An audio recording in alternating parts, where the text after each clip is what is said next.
समाधि सिद्ध है किं कर्तव्यम, समाधि सिद्धि के लिए क्या करना चाहिए। चेदाह दुखेशु अनुद्विग्न मनाः सुखेशु विगत स्पृहः वीतराग भय क्रोधः स्थितधीर मुनिरुच्यते। तत्र प्रत्येक तानता ध्यानम योग सूत्र है 3-2। समाधि प्राप्ति में तत्र ने समाधि विषय आपको क्या करना है, प्रत्येक एक तानता करनी पड़ेगी, एक विषय के प्रत्येक को निरंतर लगातार चलाना पड़ेगा, उसी का नाम ध्यान है। और वह तो आदमी करता ही है रोज, कोई व्यक्ति नहीं है जो इस दुनिया में ध्यान नहीं करता होगा। पशु पक्षी सब ध्यान कर रहे हैं, ध्यान करने वाले सब हैं। भगवान ने कहा ना, ध्यायतो विषयान पुंसा संगस्ते शुपजायते। विषयों का ध्यान तो सभी कर रहे हैं, पशु पक्षी सब।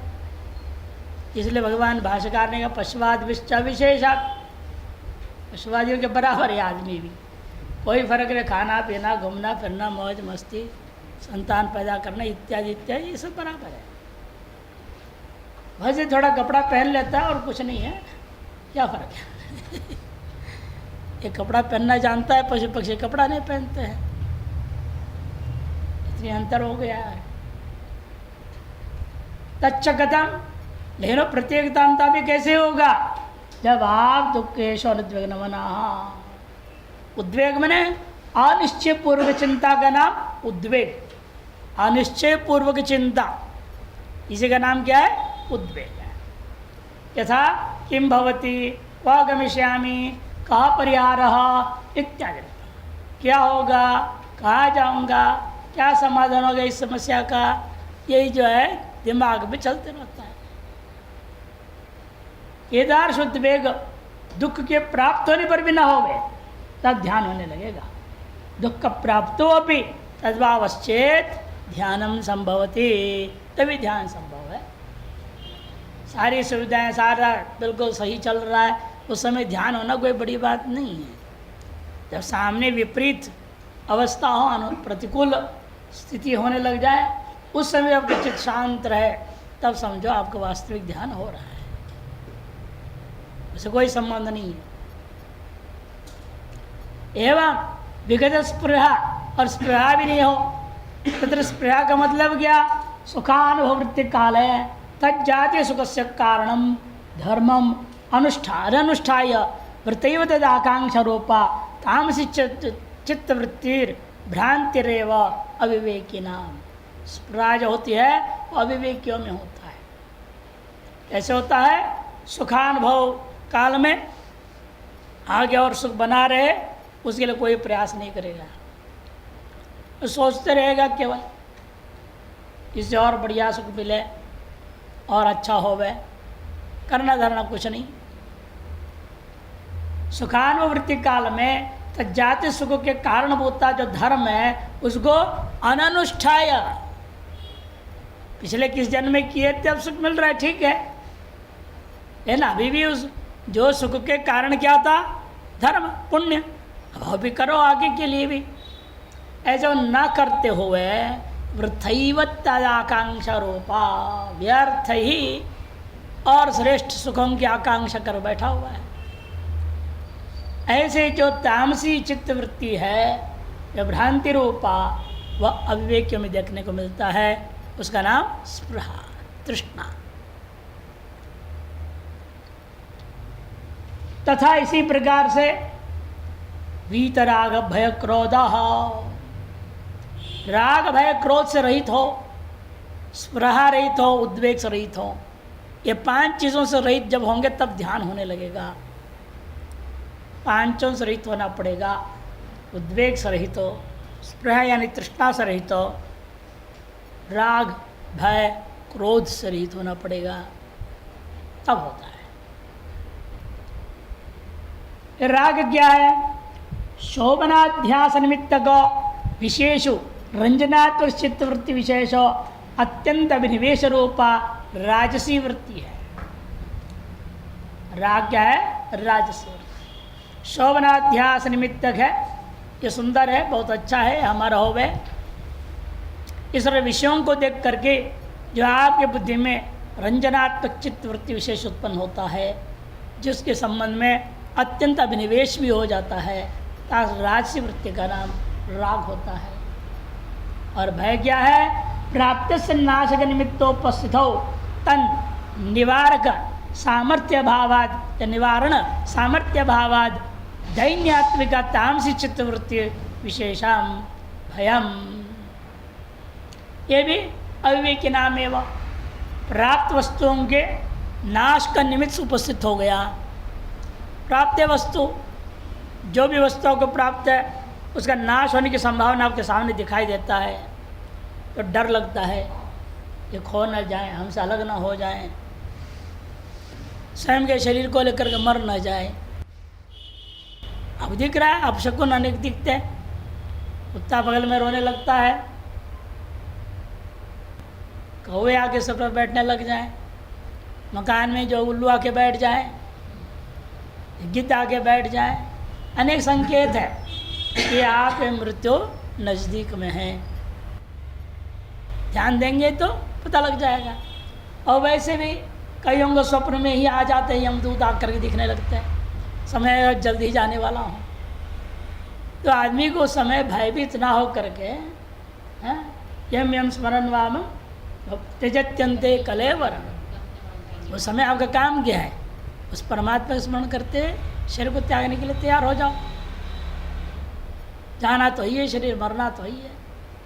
इन वो ना होकर अरे रे तो यमराज जब दिख रहे, अब क्या होगा, कैसे होगा, पता नहीं कब मरूंगा। डरने से नहीं होता है, डरने से और नुकसान है। तामसी वृत्ति डर प्राप्त वस्तुओं के नाश के निमित्त उपस्थित होने पर तन निवारण सामर्थ्य के अभाव, उसको दूर करने के आपके पास सामर्थ्य ना हो, तब आपके अंदर उसके प्रति भय जग जाता है। दैन्यात्मिका जो तामसी चित्तवृत्ति विशेष है, उसका नाम भय है। और क्रोध क्या है? क्रोध तादृश स्थितौ अभिज्वलनात्मिका तामसी चित्तवृत्ति विशेष। तादृश स्थितौ में वही प्राप्त वस्तुओं के नाश के निमित्त की उपस्थिति होने पर अतार स्थिति में अंदर में अभिज्वलनात्मिक आग सा लग जाता है शरीर में। और लोग तो कहने यार भगवान हमारे साथ अन्याय कर रहे हैं, भगवान को भी बोलते हैं। भगवान जो है देखो, एक ही बेटा उसको छीन रहा है, भगवान अन्याय कर रहे हैं मेरे साथ। अरे क्या अन्याय कर रहे, तेरे कर्म फल तेरे को दे रहे हैं भाई। एक आदमी ऐसा बोलने लगता है, इसको अभिज्वलनात्मिक क्रोध आता है। भगवान पर भी क्रोध, सब पर क्रोध करने लगेगा। एक जगह इतना क्रोध आया लोग आदमी को, उसने मेरे गांव को भड़का दिया, पूरे गांव गया और उसने पूरी नर्सिंग होम को तोड़ फोड़ कर दिया। ये जानबूझ के मेरे बाप को मार दिया बोल रहा है, दिमाग खराब है, इतने क्रोध। डॉक्टर की गलती है बोल रहा हूँ, इसने जानबूझ के मारा, पूरे गांव को भड़का के ले गया, पूरा तोड़ फोड़ कर। क्रोध ऐसे खतरनाक चीज होती है कि प्राप्त वस्तुता पिता आदि उसके नाशक निमित्त उपस्थित हो गया, तो उपस्थित होने पर अपने अंदर जो है प्रज्वलनात्मक शरीर के अंदर चित्त वृत्ति उत्पन्न होती है, वह भी तामसी है, वह भी अविवेकियों में हुआ करता है। ऐसे लोग कभी ध्यान आदि नहीं कर सकते। 5 चीज़ें दिया है केवल, उद्वेग सबसे पहला, दूसरा स्पृहा, तीसरा राग, भय और क्रोध। ये 5 से रहित हुआ तो आपके द्वारा ध्यान होगा, ध्यान करते हुए आप समाधि में पहुंच सकते हैं। वक्षति ये ते रहित एवं मुनि, इनसे रहित व्यक्ति का नाम ही मुनि ही, मननशील होगा वो, विचार से सब दोषों को काट देता है। ये 5 प्रकार की वृत्तियों को विवेक से ही काटा जा सकता है। भयंकर से भयंकर दुख आ जाए, विवेक इस्तेमाल करो, वो दुख आपको कुछ नहीं बिगाड़ेगा। ये आना जाना है ये सब आगमा पायनो अनित्यास्व भाव, प्रतीक्षा करो।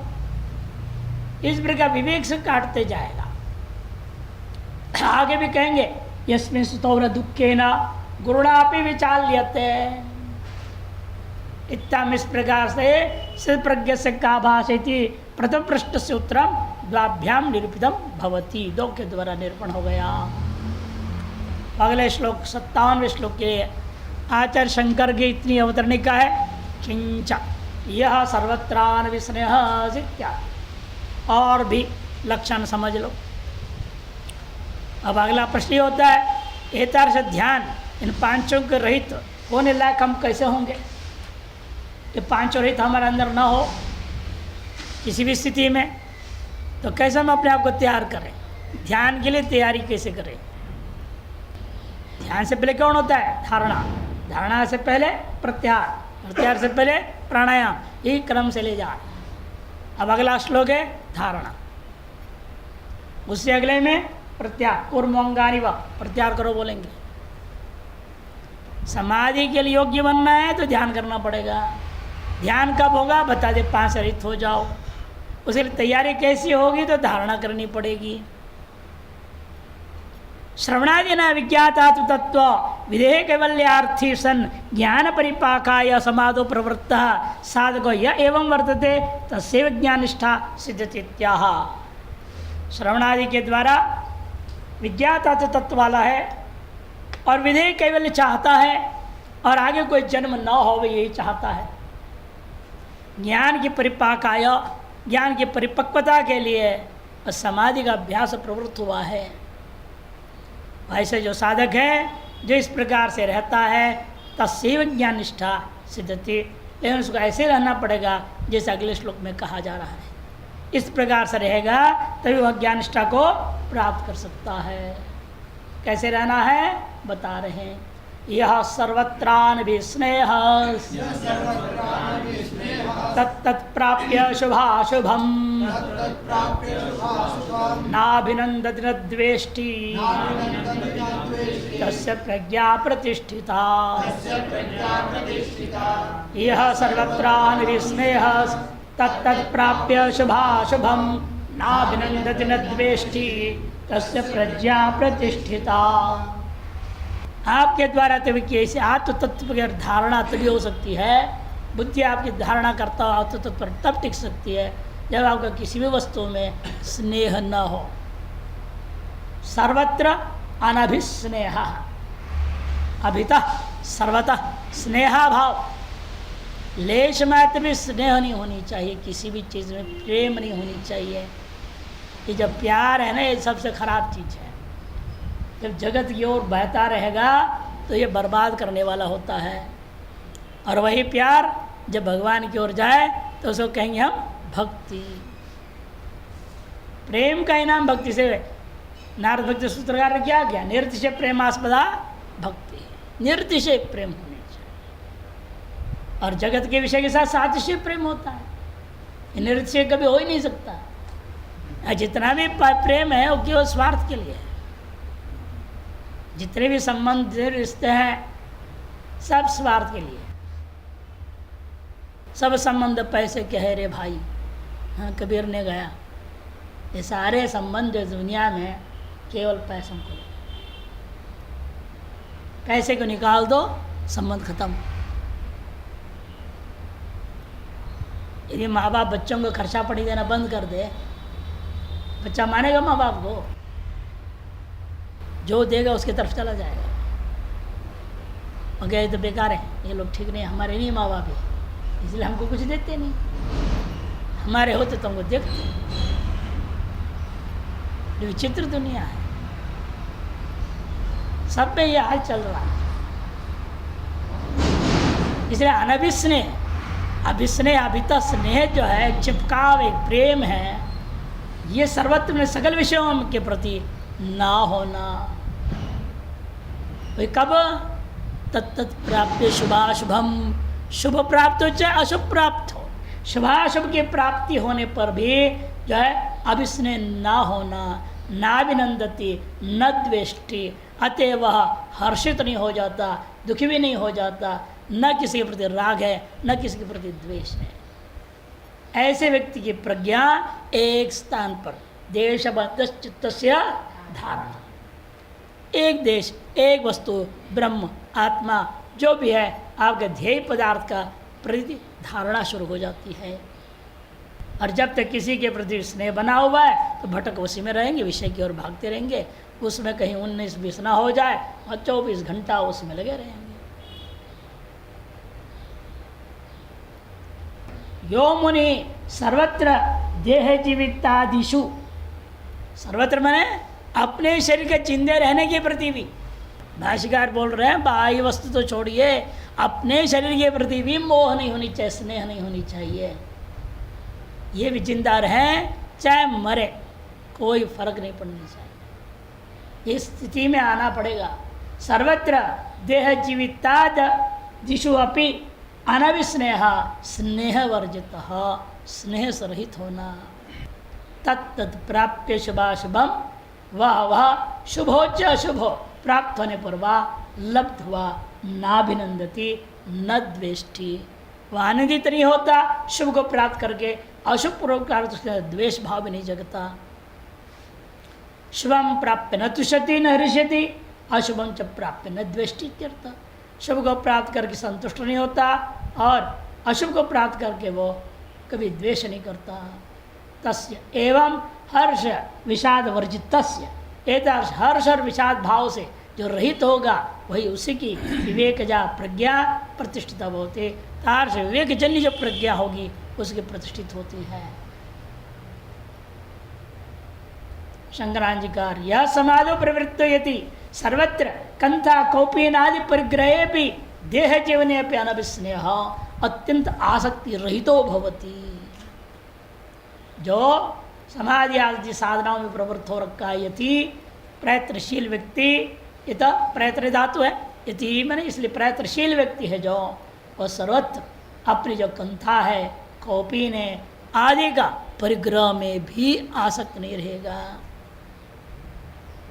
जैसे जनक के दरबार में ये होता ना, सूचना मिली अमुक जगह आग लगा है, वह जो आचार काउंटर था संतों की कुटियाएँ थी, वो ठहराए गए थे उन लोगों को। वहाँ आग लगी सुनते कई संत उठ के भागे, हमार लंगोटी न जल जाए।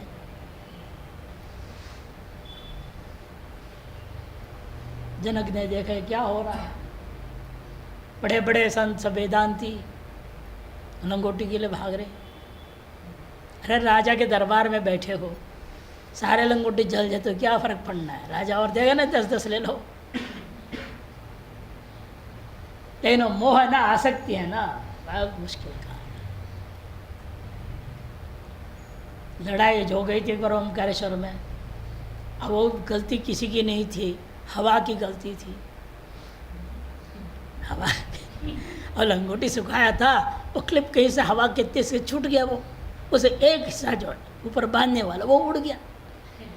अब उड़ के वो पेड़ में लटक गया। वो देख कौन देखेगा उधर पेड़ की तरफ, इधर उधर देख रहे कहीं मिल नहीं रहा है, तो हंगामा मचा दिया महात्मा ने। हमारे लंगोटी का जो है लोग इधर उधर कर रहे हैं, बदमाशी करते हैं, ये महात्मा क्या होगा, ये महात्मा क्या हो, सब पर शंका, सब पर आरोप। अब महाराज जी तक सूचना पहुंची, उसे हम लोग सेवा में लगे थे। स्वामी जी ने कहा मेरे से तुम जाओ देखो क्या बात है, ये क्यों ये सब ऐसा कर रहे हैं। तो हम गए वहाँ, अब पता नहीं कि सीढ़ी से उतरते उतरते मेरे नज़र से पेड़ पे चला गया। नर्मदा मैया की कृपा, मैं इधर वहाँ लटका है तो लंगोटी कहाँ है, कौन चोरी किया तुमने, वो जगह उधर दिख रहा है। अच्छा, फिर एकदम ठंडा हो गया, फिर चढ़ो ऊपर लो, कोई नहीं भी, तो हवा महाराज ले गए थे। अब ये दूसरे बना लो, क्या फर्क पड़ता। पूरे आश्रम में हंगामा खड़ा कर दिया। इसलिए अपने कौपीन में भी अनासक्त हो जाना। कंथा मने ओढ़ने का जो साधन उसको कंथा बोलते। रजाई है, कंबल है, सबको पहले जमाने में ये नहीं होते थे। महात्मा लोग क्या करते थे, अपने पुराने जो कपड़े होते थे फटा सुटा हुआ, उसको फट के उसको आपस से ला देते थे। ऐसे करते करते गद्दा सा बन जाता था, उसका नाम कंथा, फटे कपड़ों का बनता था। कहीं भी रास्ते में जा रहे, भिक्षा में जा रहे, देखा ये तो कपड़ा फटा सटा हुआ पुराना, उठा लेते थे उसको, ला के गंगा जी में धो लिया, रख लिया, उसको मौका मिलेगा सिलाई कर देंगे, बांध देंगे यहाँ पर, और उसी पर सोना, उसको ओढ़ना, इस करके ओढ़ने के लिए सोने के लिए दोनों के लिए बना देते थे। उसके प्रति भी आसक्ति ने कंथा कौपीन आदियों का परिग्रह करने में और देह का जीवन में भी, निरोग जी रहा है सरोग जी रहा है से कोई लेना देना नहीं, स्वस्थ है या अस्वस्थ है कोई मतलब नहीं है। अभी अनभिस्नेह अत्यंत आसक्ति रहित हो, आत्यंत की आसक्ति रहित हो जाना, प्राप्त वशाद आगतम यच्छुभम अनुकूलम तन्नाभिनंदति यदृशम प्रतिकूलम तन्न द्वेष्टि। प्राप्त की वजह से जो प्राप्त हुआ शुभ अनुकूल वस्तु, उसको लेकर आनंदित होता नहीं, हर्षित होता नहीं, और कर्म की वजह से प्राप्त जो अशुभ है उसको वो प्रतिकूल वस्तु को देख करके वह द्वेष नहीं करता। हर्ष विषाद रहित हो भूतवा, हर्ष और विषाद से रहित होकर के सर्वत्र समबुद्धि सन, सर्वत्र समुद्धि वाला होकर समाधव एव तिष्ठति, समाधि में ही हो रहता है। तस्यैव प्रज्ञा प्रतिष्ठिता, उसी की प्रज्ञा प्रतिष्ठित होती है। स्यात् प्रतिष्ठा स्यात् मैंने ज्ञानिष्ठा सिद्ध्यति नेत्र सिद्धित्या, ज्ञानिष्ठा सिद्ध होती है, नहीं तो नहीं होगी, ये इसका तात्पर्य है। स्यात् स्यात् स्वाद जैसे दिख रहा है तो ठीक कर लेना, स्यात् तो है ना, तो का जौ के कारण से वहाँ पर में कौन लग गया सूत्र, सौष्ट राष्ट्रो, तो का जौ हो गया, तो का जौ कैसे हो जाएगा, तो का चौ होना चाहिए,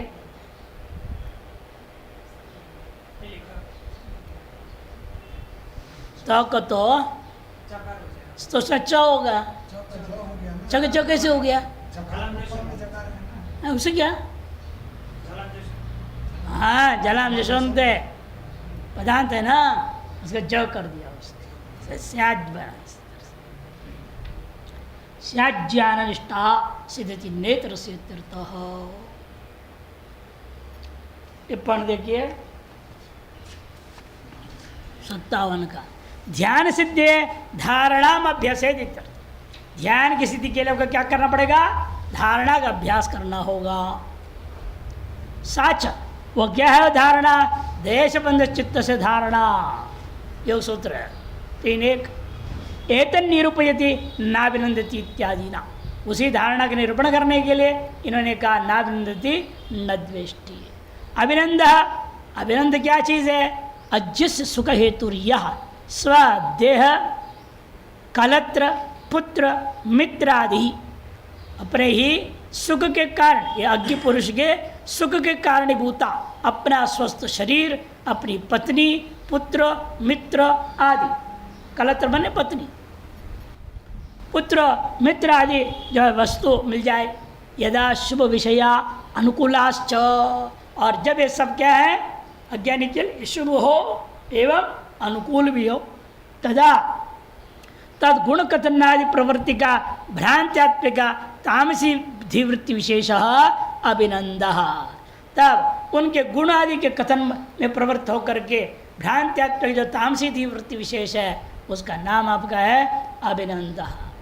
और द्वेष इसका ठीक विपरीत, अज्ञ से दुख हेतुर्या, अज्ञ के प्रति दुख कारणीभूता क्या क्या हो सकता है, परकीय विद्यादि निमित्तक प्रकर्षादि अस्योत्पादिका अशुभ विषय प्रतिकूलाश्च यदा भवति तदा तन्निंदादि प्रवृत्ति का भ्रांत्यात्मक तामसी धीवृत्ति विशेष, जिसका नाम है आपका द्वेष। दुख के कारण क्या है, दूसरे की विद्या आदि में प्रकर्ष हो जाना, हमसे ज़्यादा पढ़ लिख आगे बढ़ रहा है तो द्वेष हो जाता है। धन दौलत किसी भी चीज़ में हो, अपने से दूसरा आगे बढ़ रहा है वो देख कर सहन नहीं होता, द्वेष होने लगता है। दुख हेतु यहाँ परकीय विद्या आदि निमित्तक जो प्रकर्ष है तब को देख करके असूया उत्पादिका, अब उसके गुणों में भी दोष दिखने लगेगा, गुणों में भी दोष दिखने लगता है। असूया उत्पादिका अशुभ विषया, अथवा अशुभ विषय है, प्रतिकूल भी है, यदा जब ऐसा हो तब तन निंदा प्रवृत्ति आप करने लगोगे। भ्रांत्यात्मक तामसी वृत्ति का नाम जो है धीवृत्ति विशेष द्वेष। तयोर अभावात् विवेकिना न कस्याचिद स्तुतिर न वा कस्यचिद निंदा। कस्यचित होना चाहिए, कस्याचित दीर्घ हो गया है। न कस्यचित स्तुतिर न कस्यचित निंदा, न किसी की स्तुति करता है विवेकी, न किसी की निंदा करता है, क्योंकि इन दोनों से वह रहित है। वो अभिनंद मन हर्ष और शुभ प्राप्ति से जो हर्ष है, अशुभ अशुभ प्राप्ति से जो दुख है, द्वेष है, उन दोनों से रहित होने के नाते विवेकी न कभी किसी की स्तुति करता है, न किसी की निंदा करता है। विशुद्ध सत्वगतात, विशुद्ध अंतःकरण वाला होने से। अनेन समाज तस्य केशविति द्वितीय प्रश्न से उत्तरम प्रदत्तम। इस प्रकार द्वितीय प्रश्न का भी जवाब इन्होंने दे दिया कि समाज तस्य केशविति। अगले श्लोक क्या अवतरणी का, अभी धारणा भी कैसे होगी। कोई व्यक्ति कहे मेरे से धारणा नहीं हो रही है, मैं हितार्ष हर्ष द्वेष से रहित मैं नहीं हो पा रहा हूँ, तो मैं क्या करूँ। हैं किंच यदा संहरती, भाष्यकार कहते हैं जब आप सकल इंद्रियों का उपसंहार करने की क्षमता प्राप्त करोगे तभी यह संभव है। जब तक इंद्रियां बहिर्मुखी चंचल रहेंगी तब तक धारणा नहीं होगी, धारणा नहीं है तो ध्यान नहीं, ध्यान नहीं है तो समाधि भी नहीं, समाधि नहीं है तो मोक्ष नहीं होगा। अतएव प्रत्याहार अत्यंत आवश्यक चीज़ है। वो कैसे होगा वही बताने के लिए अगला श्लोक आरंभ होता है। संक्रांति कहते हैं अवतरणिका में, यद्यपि ज्ञान निष्ठा सिद्धेर महद वैराग्यम तीव्र मोक्ष इच्छा तत्परतंच एतद तृतीयम एव कारणम तथापि इंद्र निग्रह भावे वैराग्य ज्ञान निष्ठा च न सिद्ध्यते। यद्यपि ज्ञान निष्ठा की सिद्धि के लिए महद वैराग्य की जरूरत है, तीव्र मोक्ष इच्छा। यद्यपि ज्ञान निष्ठा सिद्धेर महद वैराग्यम तीव्र मोक्ष इच्छा और तत्परता, ये तीन चीज जरूरत है। क्या क्या जरूरत है कह दिया, जो है सबसे पहला परिपक्व वैराग्य होनी चाहिए सकल पदार्थों, स्व शरीर से आरंभ करके बाह्य सकल पदार्थों के प्रति। तीव्र मोक्ष की इच्छा, तीव्र इच्छा के अभाव के कारण से आदमी इधर उधर डोलते रहता है। हम बताते हैं हमेशा दृष्टांत क्या देते तीव्र इच्छा के लिए, हाँ लघु शंका का दृष्टांत देते हैं। आप मान लो भोरिया से भोजन खा पी करके कहीं जा रहे, दिल्ली जा रहे, बैठ गए बस में। अब बैठ गए बस में तो बस में चल रहा है, हरिद्वार आया, रुड़की पार हो गया, धीरे धीरे आपके अंदर लघु शंका भरते जा रहा है। आप मुजफ्फर पार कर गए, तब तक वेग इतना बढ़ गया लघु शंका की, खा पी के बैठ गए थे ना, इसलिए कहा था भोजन एक बार लघु शंका के लिए प्रयास करना चाहिए। जाओ, हो ना हो 2 मिनट बैठ जाओ, देख लो निकल जाए जितना। भोजन के बाद जरूर लघु शंका करना चाहिए। बेचारा किया ने बैठ गया, अब परेशान हो गया, रोक रहा है, कितना रोकेगा, पसीना छूट रहा है। इतने में खतौली पहुंच गए, एकदम बस रुक गया। तो आदमी क्या करेगा, बैठा रहेगा चुपचाप, तुरंत भागेगा, देखेगा नहीं किसके पर पैर पड़ रहा है, क्या हो रहा है, भागता है तेजी से। अब बस छोड़ देता है लघु शंका, तो लगता है कि प्राण बच गया, बहुत सुख महसूस होता है। जो लघु शंका को त्यागने की तीव्र इच्छा भी आनंददायक है। तो संसार को त्यागने की तीव्र इच्छा हो जाए, उसी का नाम मोक्ष के प्रति तीव्र इच्छा हुआ। और लक्ष्य जो हमारा आत्मा है उसके तत्पर होनी चाहिए। तच्चिंतन तदगतनम तदन्योन्य प्रबोधनम तदैक परत्तम, कहा था ना, वही तत्परता। यह भी कहा भगवान ने भी श्रद्धावान लब्धे ज्ञानम तत्पर संयत इंद्रिय, ये कहते हैं। वो तत्परता, ये 3 चीज होती है। चेत तृतीयमेव कारणम तथापि इंद्रिय निग्रह भाव है लेकिन इंद्रियों के निग्रह यदि नहीं है, वैराग्यादि ज्ञानिष्ठाच न सिद्ध्यति, वैराग्यादि भी सिद्ध नहीं होगा, ज्ञानिष्ठा भी नहीं हो पाएगी। अतः साधक से यतेर, साधक होता जो यत्नशील जो है मुनि है, यत्नतः इंद्रिय जो है संपाद्य, यत्न पूर्वक इंद्रियों पर विजय का पाना अति आवश्यक होता है। प्रज्ञा सिद्ध्या, विवेक प्रज्ञा की सिद्धि के द्वारा उसकी इंद्रियों पर विजय पाना अति आवश्यक होता है। इत्याह यदा संहरते चायं ऊर्ध्वांगानि सर्वशः इंद्रियाणि इंद्रियार्थेभ्यः तस्य प्रज्ञा प्रतिष्ठिता। यदा संहरते चायं ऊर्ध्वांगानि सर्वशः इंद्रियाणि इंद्रियार्थेभ्यः तस्य प्रज्ञा प्रतिष्ठिता।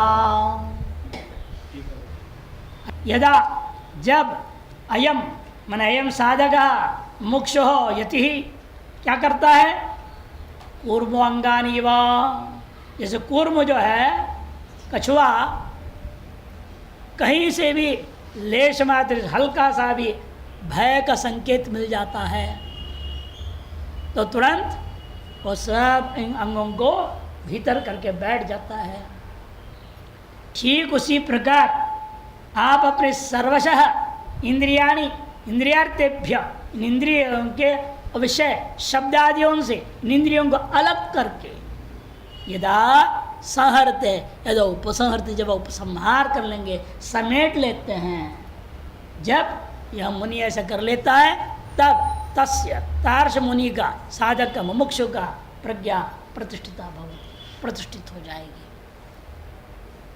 तस्य प्रज्ञा प्रतिष्ठिता, इसी का नाम प्रत्याहार है, विषयों से इंद्रियों को अलग कर लेना।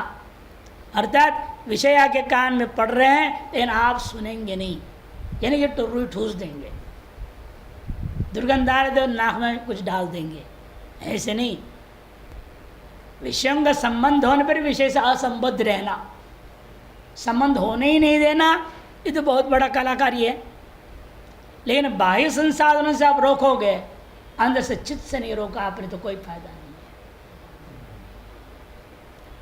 इसे सुनते हुए भी नहीं सुनो, देखते हुए भी ना देखो, सूंघते हुए भी ना सूंघना, सकल कर्मेंद्रियों के स्तर से करेंगे तो ज्ञानेंद्रियों से भी कर पाओ। खाते हुए स्वाद नहीं आनी चाहिए, उसके लिए क्या अभ्यास करते थे, जो भी मिला सबको मिला दो, दाल सब्जी चटनी मिठाई वगैरह खीर सब मिला दो और मेरा के खाओ, अब क्या स्वाद रहेगा उसमें। स्वाद पर विजय पाने के लिए ऐसे भी गुरुओं ने शिष्यों को कराया है, हम लोगों ने किया, इसलिए हमें दिक्कत ही नहीं। तो लोग देखते क्या है, जो दिया सब मिला देते स्वामी जी, पता ही नहीं इनको क्या स्वाद है इसका।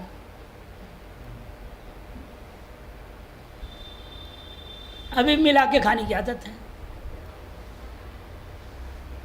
पहले तो रोटी टुकड़ा सब उसे मिला देता था, अच्छा रोटी अलग करके तो खाता हूँ अभी, कम से थोड़ा फर्क है, सब उसी में डाल दो एक साथ। इस तरह से एक एक इंद्रिय के लिए अलग अलग अभ्यास करना पड़ेगा।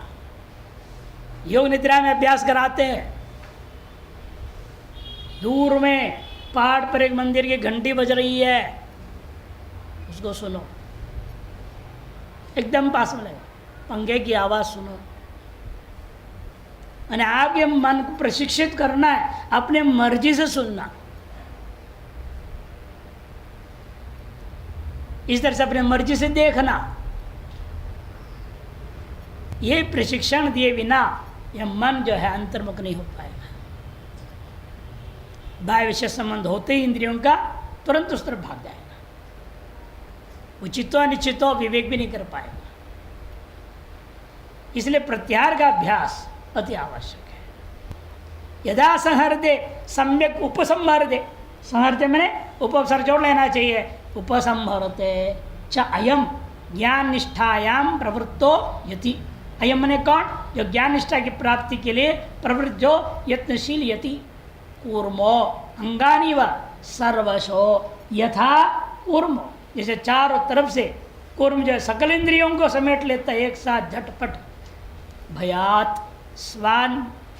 स्वानी अंगानी उपसंहरति, भय का आहट हो जाए तुरंत सकल अंगों को समेट लेता है। सर्वत एवं चारों ओर से उसी प्रकार से ज्ञान निष्ठ इंद्रियाणि इंद्रियार्थेभ्य सर्वविषयभ्य उपसंहरते यदा, जब जो ज्ञानिष्ठ चाहने अज्ञानिष्ठ को चाहने वाला यह साधक इंद्रिय के विषयों से, शब्दादियों से इन इंद्रियों को सकल विषयों से ही उपसंहरते उपसंहार कर लेता है, तस्य प्रज्ञा प्रतिष्ठिता, उसकी प्रज्ञा प्रतिष्ठित मानी जाएगी। इति उक्तार्थम वाक्यम, बाकी शेष शब्दों का अर्थ पूर्व में कहा गया वही लेना है। 58वें श्लोक का टिप्पण देख लीजिए। स्थिति किम प्रभाषेत, तृतीय प्रश्न उत्तरम 6वें श्लोक के 58 से लेकर के 63 तक 6 श्लोकों द्वारा स्थिति किम प्रभाषेत, इसी का ये लक्षण बताया जा रहा है।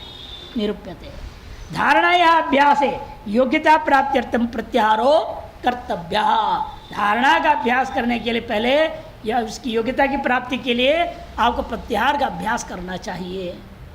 स्विषय संप्रयोगे चित्त स्वरूपानुकार इवेन्द्रियाणाम प्रत्याहार इत्येतात्, ये जो है 254 सूत्र है योग सूत्र का। स्विषयों का असंप्रयोग सत्य, संप्रयोग होने मैंने संबंध होने पर भी आपका संबंध न होने पर चित्त के अपना जो स्वरूपानुकार ही वृत्तियाँ जो बन जाता है, सकल इंद्रियों का वृत्तियाँ चित्त स्वरूपानुकरण करने लग जाए, उसका नाम प्रत्याहार होता है।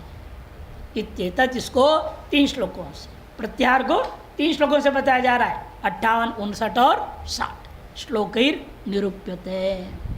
भयादता कूर्मा, भय के कारण से कर्म करता है, यानी आप जो भय के कारण से नहीं करेंगे, आप विवेक से करेंगे, इतना ही अंतर है। वो तो भय के कारण से अंगों को समेट रहा है, यानी आप जो है विवेकपूर्वक इंद्रियों को समेटना है। भयाद यथा कूर्मस तथा ईश्वर भयाद, आप भी भय से ही करना चाहते हैं तो कीजिए, ईश्वर का भय से कीजिए। भीषा अस्माद्वात पवते, डर लगा है ना, वायु सूर्य चंद्रमा सब डर के मारे अपने अपने काम में लगे हुए हैं। सर आप भी उस ईश्वर का भय के सही आप अपने इंद्रियों को समेट लीजिए, अनावश्यक विषयों की ओर नहीं जाना, शरीर की स्थिति मात्र के लिए आवश्यक लेश मात्र प्रवृत्तियों को करते हुए जीवन यापन करना चाहिए, अधिक बाह्य प्रवृत्ति उचित नहीं है। वही समझा रहे हैं, भयाद कूर्मा तथा ईश्वर भयाद साधक इंद्रियाणि उपसंहर्तव्यानि, ईश्वर के भय से इन साधकों के द्वारा इंद्रियों को संहार अवश्य कर लेना चाहिए। अतएव उक्तम भीषास्माद वात पवते इत्यादि। और लोक में भी कहा भय बिनो हो ही न प्रीति, भय के बिना भगवान के प्रति प्रेम भी नहीं जगता। सब में भय के कारण से प्रीति है, लोक में भी। हम लोग प्यार कहते हैं, प्यार का पीछे भय कारण है। आदमी प्यार क्यों कर रहा है? अंदर से डर है, हम प्यार ना करें मेरे को छोड़ देगा, ये मेरे से अलग हो जाएगा। भय के कारण से प्यार की जाती है, और प्यार से समझता है हम अपने आप सुरक्षित हो गए, भय हमारा निवृत्त हो गया। यह आदमी की कल्पना है, इसलिए कहते हैं भय बिन हो ही ना प्रीति। यथाच बालस्य शयनार्थम मात्रा कल्प्यते, जैसे देखो बालक को सोने के लिए माँ क्या करती है, कल्पना कर देती है, डर पैदा करती है बच्चे को, पुलिस आएगा पकड़ ले जो सो जा, भेजा पुलिस के डर के हमारे बच्चा सो जाता है। मैं दीदी कहती देखो बाबा, अरे बाबा बाबा पकड़ लेगा, आंख बंद कर लेगा, बच्चा डर के मारे सो जा। ये कि कोई ना कोई डर दिखाना पड़ता है। भोजन कराते वक्त भी देखिए क्यों, सोने के लिए नहीं, तो देखो कौवा ले जाएगा, देखो उधर कौवा है, कौवा ले जाएगा, चुपचाप खा ले। अब कौवा को डर है, कौवा का डर है, कौवा कहाँ आकर ले जाएगा। लेकिन माँ की अपनी विलक्षण कल्पनाएं होती है, सब चीज़ें जो भय उस बच्चे में पैदा करती है कि मेरी चीज़ मेरे से अलग ना हो जाए, खो ना जाए। बच्चा झटी दिखाने लगता है, मुंह खोल देते, जाओ डालो, कमाने ले जाए डाल दो। ये लोक व्यवहार में हम लोग देख रहे हैं। इसलिए दृष्टांत दिया गया जैसे बालक के प्रति उसके शयनादि के लिए शयनाद्यर्थम होना चाहिए, शयन नहीं, शयनाद्यर्थम जो है मात्र कल्प्यते है। इंद्रिय उपसंहारश्च कथम संभवती, इन इंद्रियों का उपसंहार कैसे होगा? प्राण बंधन में सौम्य मन है, प्राण ही मुख्य कारण होता है। श्रेष्ठ टिप्पण कर देते हैं